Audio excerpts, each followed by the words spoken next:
أعوذ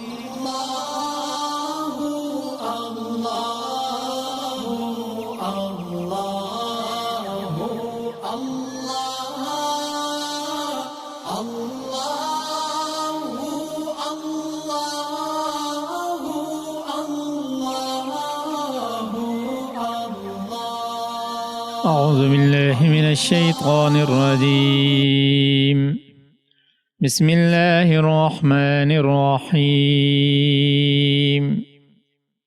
لا إكراه في الدين قد تبين الرشد من الغي فمن يكفر بالطاغوت ويؤمن بالله فقد استمسك بالعروة الوثقى لا انفصام لها والله سميع عليم. الله ولي الذين آمنوا يخرجهم من الظلمات إلى النور والذين كفروا أولياؤهم الطاغوت يخرجونهم من النور إلى الظلمات أولئك أصحاب النار هم فيها خالدون. دین کے معاملے میں کوئی زبردستی نہیں ہے.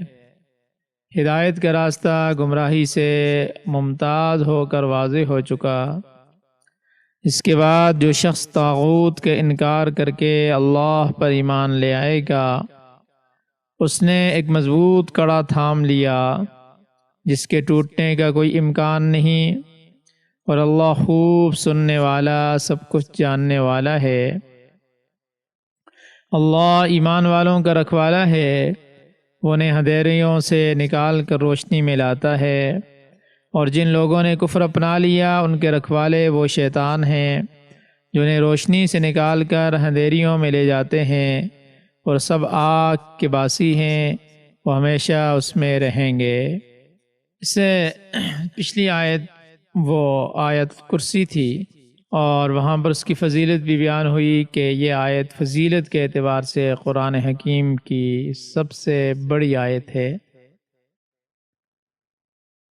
اور یہ بھی بتایا تھا کہ جو شخص خلوص نیت کے ساتھ آیت الکرسی کی تلاوت کرے گا اللہ تعالی اس کو جنت میں مقام عطا فرمائیں گے. اور آج کی آیت میں، آج کے سبق میں جو پہلی آیت ہے اس میں یہ بتایا کہ دین اسلام کی قبولیت اور پھر اس میں خلوص نیت انسان کا اپنا فعل ہے. جس قسم کا عقیدہ اور عمل ہوگا اس کے مطابق جزا ملے گی یا سزا ملے گی. اور دین میں کوئی زبردستی نہیں ہے بلکہ یہ انسان کا اپنا انتخاب ہے. فرمایا لا اکراہ فی الدین، دین کے معاملے میں جبر نہیں ہے، زبردستی نہیں ہے، کسی کو زبردستی دین میں داخل کرنے کی قطعاً اجازت نہیں ہے. کیوں؟ وجہ بتا دی. وجہ یہ ہے کہ قد تبین الرشد من الغی، ہدایت گمراہی سے بالکل واضح ہو چکی ہے. اب کوئی اشتباہ باقی نہیں رہا، نیکی اور بدی بالکل کھل کر سامنے آ گئی ہے. لہٰذا جو شخص اپنی مرضی سے اسلام میں داخل ہونا چاہے بغیر روک ٹوک کے اسلام قبول کر لے، اور جس کا دل نہیں مانتا، وہ ایمان نہیں لانا چاہتا تو نہ لائے، اسے زبردستی دین میں داخل نہیں کیا جائے گا.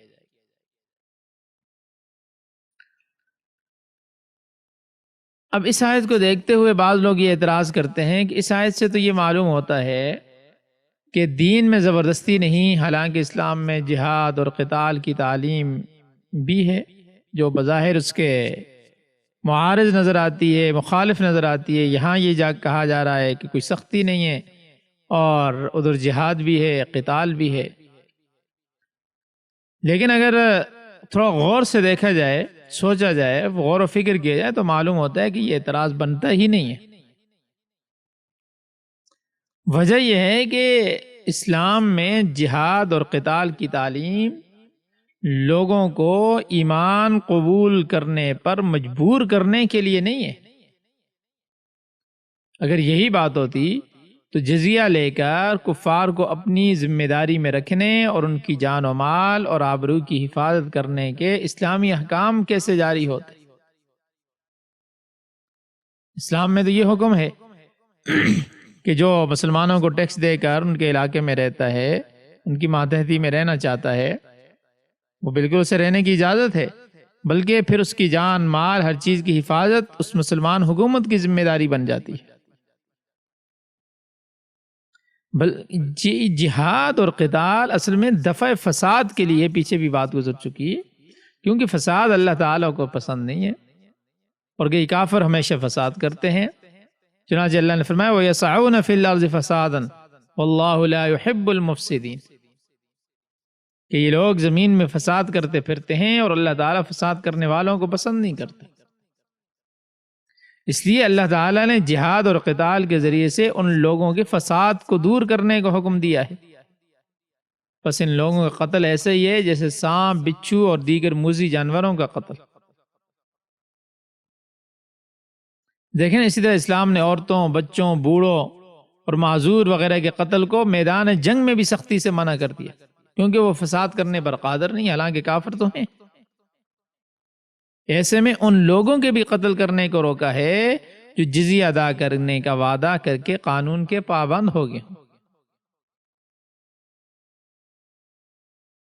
اس وجہ سے یہ اعتراض بالکل بنتا ہی نہیں، یہ اعتراض درست نہیں ہے۔ اور اس آیت کی تفسیر میں شاہ ولی اللہ محدث دہلوی رحمۃ اللہ علیہ فرماتے ہیں دین اسلام میں داخلے کے لیے کسی شخص پر جبر جائز نہیں ہے، روا نہیں ہے، لیکن یہ کہنا کہ اسلام میں جبر ہے ہی نہیں، یہ بات ٹھیک نہیں ہے۔ اسلام میں جبر ہے کیسے؟ اور اس سے وہ کیسے؟ یعنی وہ تمام احکام جن کے ذریعے کسی پر سختی کی جاتی ہے۔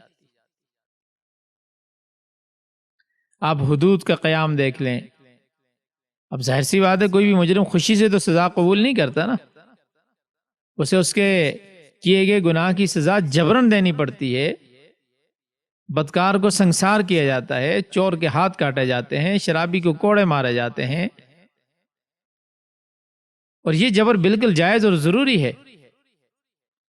لیکن یہ جو کہا لا اکراہ فی الدین، یعنی کسی غیر مسلم کو طاقت کے ذریعے اسلام قبول کرنے پر مجبور کیا جائے،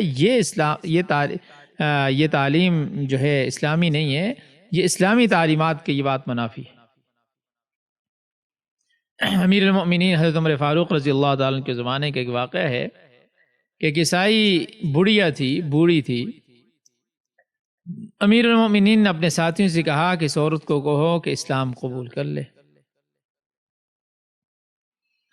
جب اس کو یہ پیغام ملا تو کہنے لگی دیکھو میری عمر کا بیشتر حصہ عیسائی مذہب پر گزرا ہے، اب میں بوڑھی ہو چکی ہوں، اب عمر کے اس آخری حصے میں میرا دل نہیں چاہتا کہ اس مذہب کو چھوڑ دوں جس پر زندگی گزاری ہے۔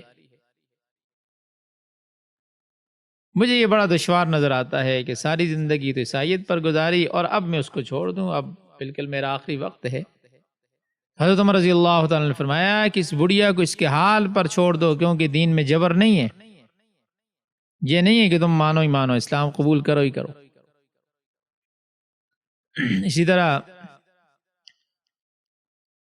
تاریخ آل عثمان کا ایک واقعہ مشہور ہے کہ ترکی کے سلطان سلیم خان تھے، ان کے زمانے میں یہودی اور عیسائی بڑی سازشیں کرتے تھے۔ اب جو مسلمانوں کے خلیفہ تھے اس وقت ان سے بڑے تنگ آئے اور آخری حکم جاری کر دیا کہ جو بھی عیسائی اور یہودی ملے اسے زبردستی اسلام میں داخل کر لیا جائے۔ جب یہ خبر اس زمانے کے شیخ الاسلام کو پہنچی، مسلمانوں کے سب سے بڑے عالم کو پہنچی، تو فوراً سلطان کی طرف متوجہ ہوئے اور فرمایا کہ میں نے سنا ہے تم نے کوئی ایسا حکم جاری کیا ہے کہ جو بھی یہودی یا عیسائی ملے اسے زبردستی مسلمان کر دو۔ سلطان نے اقرار کیا کہ ہاں میں نے ایسے سرکاری حکم جاری کیا ہے، کہ تمام عیسائی اور یہودیوں کو زبردستی مسلمان بنا لیے جائے، ان کے بعد خانے موقوف کر دیے جائیں، کیونکہ انہوں نے اپنی سازشوں کی وجہ سے سلطنت میں، حکومت میں فتنہ برپا کر رکھا ہے۔ تو شیخ الاسلام نے فرمایا، اے خلیفہ، آپ کو معلوم ہونا چاہیے کہ اللہ کا حکم ہے لا اکراہ فی الدین، دین میں جبر نہیں ہے، آپ ایسا حکم جاری کر ہی نہیں سکتے۔ چنانچہ خلیفہ، اس کے دل میں بھی اللہ کے حکم کی قدر تھی، احترام تھا، اس نے فوری طور پر یہ حکم واپس لے لیا۔ اسی طرح اورنگزیب عالمگیر کے متعلق انگریزوں نے بڑا پروپیگنڈا کیا کہ وہ ہندوؤں کو زبردستی مسلمان بناتا تھا، مگر یہ بالکل سفید جھوٹ ہے۔ اورنگزیب عالمگیر نے 50 سال تک ہندوستان پر حکومت کی، تو اگر وہ واقعی زبردستی اسلام میں داخل کرتا تو کم از کم دہلی اور اس کے گرد و نواح میں کوئی غیر مسلم باقی نہ رہتا۔ لیکن مسلمانوں کی پوری تاریخ اٹھا کر دیکھ لیں، کہیں بھی غیر مسلموں کے ساتھ جبر کا ثبوت نہیں ملتا۔ اسلام کا پھیلاؤ، اسلام کا فروغ ہمیشہ تبلیغ کے ذریعے ہوا ہے، تلوار کے ذریعے نہیں ہوا۔ بر صغیر میں مسلمان 800 سال تک حکمران رہے، مگر کسی کو جبراً مسلمان نہیں بنایا۔ حضور علیہ السلام کے مدینہ میں آنے سے پہلے مدینہ میں 2 قسم کے لوگ تھے، ایک تو یہودی تھے جو پڑھے لکھے اور مالدار لوگ تھے، دوسرے عرب تھے جو عام طور پر ان پڑھ اور غریب لوگ تھے۔ اسلام لانے کے بعد یہی لوگ انصار مدینہ کہلائے، کیونکہ یہ لوگ پسماندہ تھے، غریب تھے، اس لیے یہ اپنے بچوں کی تعلیم و تربیت کے لیے انہیں یہودیوں کے پاس چھوڑ دیتے تھے۔ چنانچہ اسلام آنے کے بعد جب جو یہودیوں کے قبائل تھے، بنو نذیر، بنو قینقاع، کو مدینہ سے نکالا گیا، اس وقت ایک انصاری کے 2 بیٹے یہودیوں کی تحویل میں تھے اور انہوں نے یہودی مذہب اختیار کر لیا تھا۔ جب وہ مدینہ سے جانے لگے تو انصاری نے چاہا کہ اپنے بیٹوں کو زبردستی اسلام میں داخل کر کے انہیں اپنے پاس رکھ لیں۔ اس موقع پر یہ آیت نازل ہوئی، لا اکراہ فی الدین، دین میں جبر نہیں ہے، لڑکے جوان ہیں، انہوں نے یہودیت اختیار کر رکھی ہے، اب اگر وہ اپنی مرضی سے جا رہے ہیں تو مسلمانوں کو ان کو روکنے کا حق نہیں پہنچتا ہے۔ اور بعض احادیث میں یہ روایت بھی ہے جس کا خلاصہ یہ بنتا ہے کہ اسلام سے پہلے انصار مدینہ کی عورتیں اولاد کی تمنا کرتی تو یہ منت مانتی کہ اگر اللہ نے انہیں لڑکا عطا کیا تو اسے یہودی کر دیں گی، چنانچہ وہ ایسے ہی کرتی، جس کی وجہ سے کئی بچے یہودیوں کی تحویل میں چلے جاتے۔ جب اسلام آیا تو اس وقت کچھ بچے بنو نذیر کی، جو یہودیوں کا قبیلہ تھا، اس کی تحویل میں تھے، ان کے پاس تھے۔ جب انہیں مدینہ بدر کیا گیا، مدینہ سے نکالا گیا، تو وہ لڑکے بھی ان کے ساتھ جا رہے تھے۔ اس وقت انصار مدینہ کی خواہش ہوئی کہ اپنے بچوں کو اسلام میں داخل کر کے یہودیوں کے ساتھ جانے سے روک لیں۔ اس موقع پر یہ آیت نازل ہوئی کہ کسی کو زبردستی مسلمان نہیں بنایا جا سکتا، کیونکہ حق اور باطل واضح ہو چکا ہے۔ اب جس کا جی چاہے حق کو قبول کرے اور جو چاہے باطل پر اڑا رہے، کفر اختیار کرے۔ اور حق اور باطل کو واضح کرنے کے بعد فرمایا، فَمَن يَكْفُرْ بِالطَّاغُوتِ، جس نے طاغوت کا انکار کیا، وَيُؤْمِن بِاللَّهِ، اور اللہ پر ایمان لایا، فَقَدِ اسْتَمْسَكَ بِالْعُرْوَةِ الْوُثْقَىٰ، اس نے مضبوط کڑا پکڑ لیا، لَا انفصام لَهَا، جو ٹوٹ نہیں سکتا۔ مطلب یہ ہے کہ جس شخص نے اسلام کا دامن مضبوطی کے ساتھ تھام لیا، اس کا ہاتھ گویا ایسی مضبوط جگہ پر پہنچ گیا جہاں پر وہ محفوظ ہو گیا، اب اس کو کسی قسم کا خطرہ باقی نہیں رہا۔ اور یہ ایسا مضبوط مقام ہے جو کمزور ہو کر ٹوٹ بھی نہیں سکتا، بلکہ ہمیشہ حق پر قائم رہے گا۔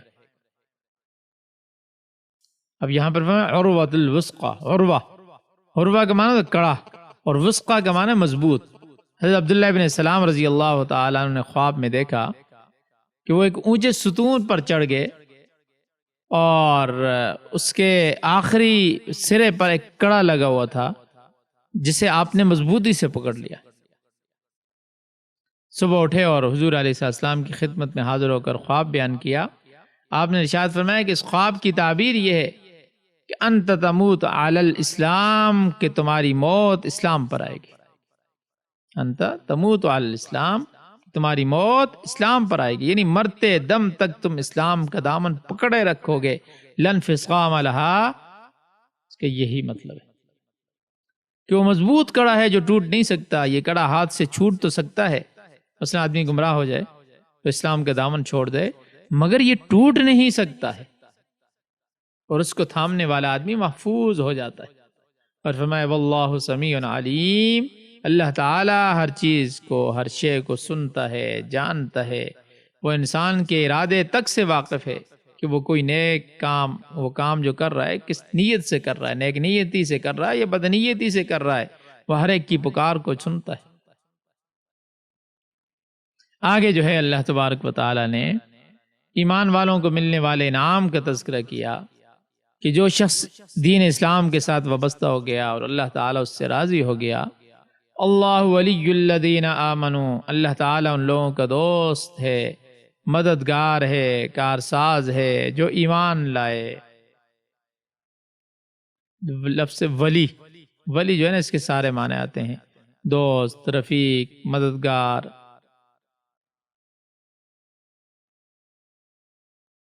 تو وہ اللہ ایسے لوگوں کا مددگار ہے، اور ان کی مدد اس طریقے سے کرتا ہے کہ یخرجہم من الظلمات الی النور، ان کو اندھیروں سے روشنی کی طرف نکالتا ہے۔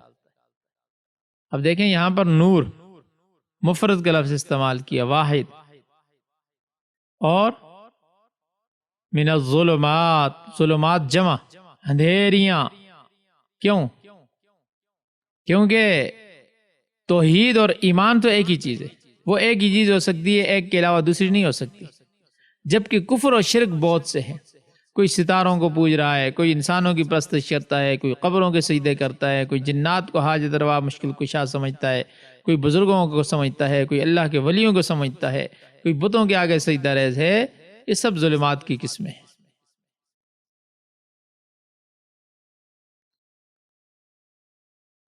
اب یہ سوال کہ اللہ تبارک و تعالی مومنوں کو کس طرح اندھیروں سے نکال کر روشنی کی طرف لاتا ہے؟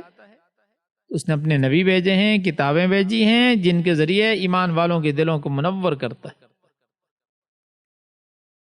اور اس طرح اللہ تبارک و تعالی ایمان والوں کو کفر کی ظلمت اور اندھیریوں، کفر و شرک، بدعات، ان چیزوں سے نکال کر ایمان کی روشنی میں لاتا ہے۔ اور والذین کفروا، جن لوگوں نے کفر کا راستہ اختیار کیا، اولیاءہم الطاغوت، ان کے ساتھی طاغوت ہیں۔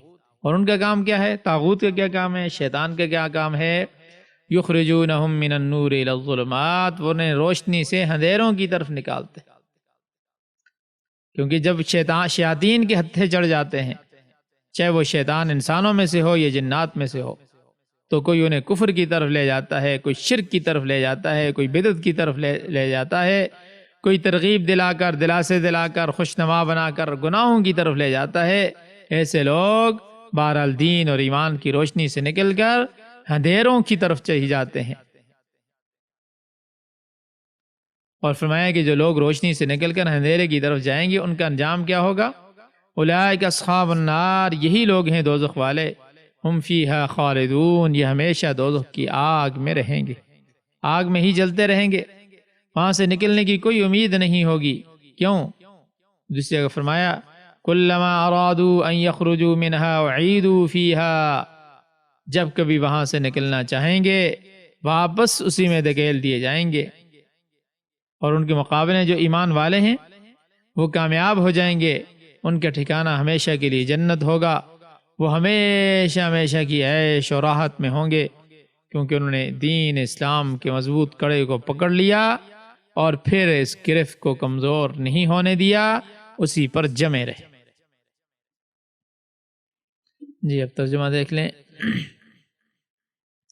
لا اکراہ فی الدین قد تبین الرشد من الغی، زبردستی نہیں ہے دین میں، بے شک ہدایت سے گمراہی جدا ہو گئی ہے۔